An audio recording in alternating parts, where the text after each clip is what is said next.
नमस्कार दोस्तों, मैं आपका दोस्त विपिन लूथरा। तो आज हमारे साथ हैं कर्नल गुरसेवक सिंह जी। कर्नल गुरसेवक सिंह जी ने पहले देश की सेवा की है। देश के लिए इन्होंने 2 युद्ध लड़े हैं, उसमें विजय हासिल की।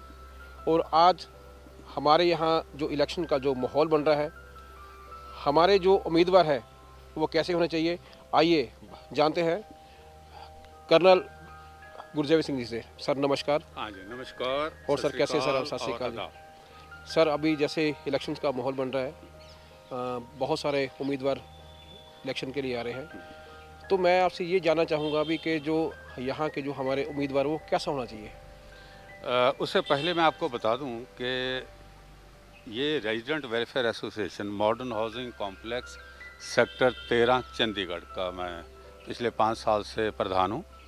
और ये सबसे बड़ा रेजिडेंट वेलफेयर एसोसिएशन है। इसमें 3200 घर हैं।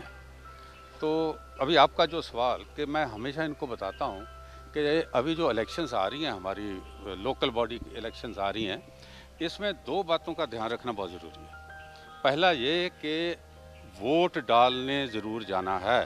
Come out from your comfort of the house and go and vote.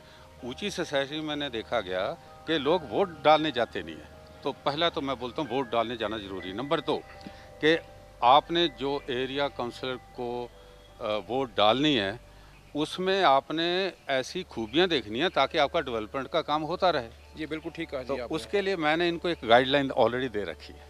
अच्छा। मैं बोलता हूँ कि जैसे जो बंदे ताश खेलते हैं, अगर बाजी में आपके पास 3 जक्के आ जाएं एस, तो आप बाजी जीत जाते हो। बिल्कुल ठीक कहा जी आपने। तो उसी तरह मैं बोलता हूँ कि जब आपने वोट डालनी है तो आप देखिए कि जितने भी कैंडिडेट उस वार्ड में हैं, क्या उनमें जक्के कितने हैं, उसमें एज कितने हैं। मिनिमम 3 एज होने ज़रूरी हैं। पहला जक्का, पहला एज ये है कि बंदे में एबिलिटी, एज एबिलिटी, कैपेबिलिटी, काबिलियत, उसमें काबिलियत है कि आपके इशू को समझे, उसको समझ के लॉजिकली गवर्नमेंट के साथ, ऑफिसर के साथ उसको डिस्कस करे और उनको समझाए और वो काम करवाए। तो एबिलिटी होना उसमें बहुत ज़रूरी है। ये बिल्कुल ठीक कहा आपने। दूसरा एज है उसकी अवेलेबिलिटी और एक्सेसिबिलिटी। इसका मतलब ये है कि अगर आपका जो काउंसलर है आपके वार्ड का ही है तो आपको अवेलेबल है, और अगर कोई पैराशूट से उतार के आपको दूसरे सेक्टर से लाया जाए तो वो मेरे को लगता है उसकी अवेलेबिलिटी कम होगी। ये भी सवाल आपका बहुत बढ़िया सवाल आपका जी। और इसी तरह अवेलेबिलिटी में अगर वो बंदा बिजनेस कर रहा है, आपका बड़ा कारोबार है, तो उसको तो टाइम ही नहीं मिलेगा। ठीक है। तो वो बंदा तकरीबन फ्री होना चाहिए। एक्सेसिबिलिटी में उनको बताता हूँ कि बंदा, कई बंदे होते हैं वो इतने बिजी होते हैं टेलीफोन तक नहीं उठाते। ठीक है। और आप उनको मिलना चाहते हैं तो उनके पास टाइम नहीं है मिलने का। ठीक है। तो दूसरा जो जक्का है वो है अवेलेबिलिटी और एक्सेसिबिलिटी। और तीसरा एक और जक्का, अगर तीनों जक्के आ जाए तो बंदा जीत ही जाता है। तीसरा जक्का ये है कि उसकी असर्टिवनेस विद पॉजिटिव एटीट्यूड। अभी बंदे को पॉइंट समझ आ गए, बंदा अवेलेबल भी है, पढ़ा लिखा भी है, लेकिन वो जाके बात डिस्कस नहीं कर सकता, असर्ट नहीं कर सकता। सी आजकल के ज़माने में क्या है कि बंदे को जाके पुश करना चाहिए, पॉइंट को स्पीड अप करना चाहिए। ये बिल्कुल आप ठीक कह रहे हो। मैंने देखा है सेक्टर 13 के लिए आपने बहुत अच्छा संघर्ष किया आपने। तो जो सेक्टर जो 13 बना है, तो आप काफ़ी पढ़े लिखे हो, ऑफिसर से अच्छा मिलके उनको समझा सकते हो। तो ये बिल्कुल आपने जो ठीक कहा, ये जो 3 जो पॉइंट उठा रहे हो, ये बहुत बड़ी अच्छी गुड क्वालिटी है ये। विपिन जी, आपने बिल्कुल ठीक फरमाया। जब हम गवर्नर साहब के पास बैठे थे, सेक्टर 13 की बात निकली, तो उनको अपने लॉजिक से हमने कन्विंस किया। जब वो कन्विंस हो गए फिर बाकी का काम आसान हो गया। अभी इसकी नोटिफिकेशन हो चुकी है, 1.5 साल हो गया। अभी हम इसको सेक्टर 13 चंडीगढ़ बड़े फ़ख्र से बोलते हैं। अच्छा कर्नल साहब, मुझे एक चीज़ और बताइए। हाँ आपने हाँ। कि गवर्नर साहब को आपने कैसे कन्विंस किया सेक्टर 13 के लिए आप? लुथरा साहब, actually this was not pre planned. हम गवर्नर साहब के पास पेंडिंग पॉइंट लेके गए थे। अच्छा। और हम उनसे बात कर रहे थे कि सर हमारे एरिया के पॉइंट्स पेंडिंग क्यों रहते हैं, काम क्यों नहीं होता। तो उनका सेक्रेटरी बैठा था, उन्होंने बोला कि जी ऐसा है कि चंडीगढ़ में जो सेक्टर्स हैं उनके काम पहले होते हैं और मनी माजरा तो गाँव में आता है, रूरल एरिया में आता है, इसलिए काम नहीं होते, ठीक है, पीछे रह जाते हो। उसी टाइम मेरे मुंह से निकल गया, मैंने बोला सर फिर हमको भी सेक्टर का दर्जा दे दीजिए। हाँ, ये देखो ये फ़र्क होता है पढ़े लिखे इंसान का भी। उन्होंने मौके के ऊपर एक शब्द को पकड़ा और पूरी मेहनत करने के बाद कैसे कन्वर्ट किया एक गांव को सेक्टर 13 के अंदर। तो सेक्रेटरी साहब बोलते हैं जी सारे सेक्टर तो एक से लेके चंडीगढ़ में पूरे हो चुके हैं, उसके बाद तो मोहाली ने सेक्टर ले लिए। मैंने बोला नहीं सर, एक सेक्टर खाली पड़ा है, वो है सेक्टर 13। क्या बात है जी। तो फिर वो बात होगी जी जो सुपरस्टिशियस है, अनलक्की है। तो मैंने उनको भाई गुरु नानक देव जी का 500 पजामा वो चल रहा था, वो साल की जो सेलिब्रेशन, मैंने सर गुरु नानक देव जी 13-13 कह के बोलते थे। लोहड़ी 13 तारीख को आती है, बैसाखी 13 तारीख को आती है। It is not unlucky for Hindu, Sikhs and बाकी Muslim, it may be unlucky for the Christian, and Christian की यहाँ पॉपुलेशन बहुत कम है। ठीक है, तो यहाँ से बात शुरू हुई, then we pursued it with assertiveness and पूरे मेहनत की, और आज आप सेक्टर 13 में मेरे से बात कर रहे हो।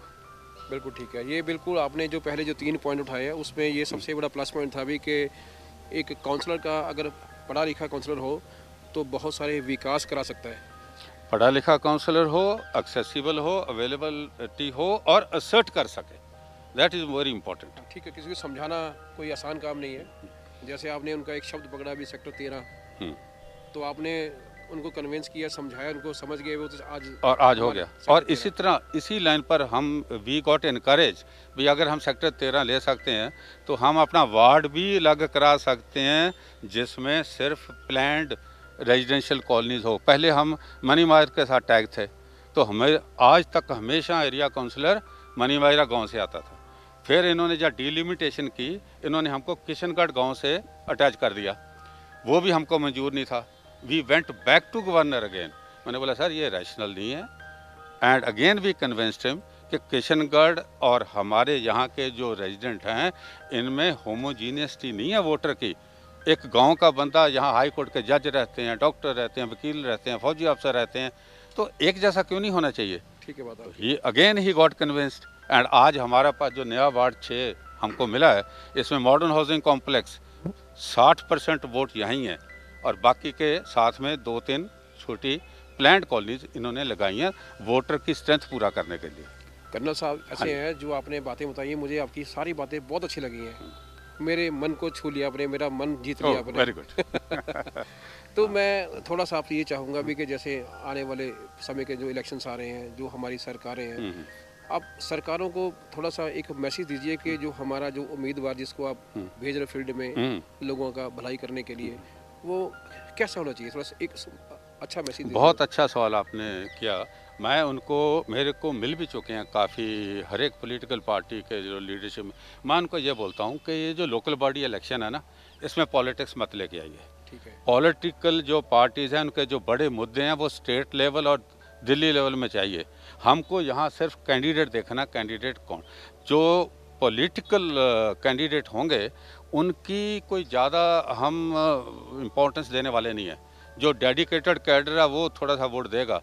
बाकी वही 3 पॉइंट मैं उनको समझाया कि यहाँ बंदा लोकल हो, अवेलेबल हो, उसमें काबिलियत हो, पढ़ा लिखा हो। अभी इस बार लेडीज़ की सीट है ये हमारी, तो लेडीज़ जो आपने इसके लिए खड़ी करनी है उसमें ये सारी काबिलियत हो, वो खड़ी होकर स्टेज में बोल पाए, बात को समझ पाए, उसकी अवेलेबिलिटी हो जब आपको ज़रूरत है, एंड फाइनली पॉइंट को समझ के हाउस में मीटिंग में पॉइंट आपका असर्टिवली पुट अक्रॉस करे ताकि एरिया में पूरी डेवलपमेंट हो।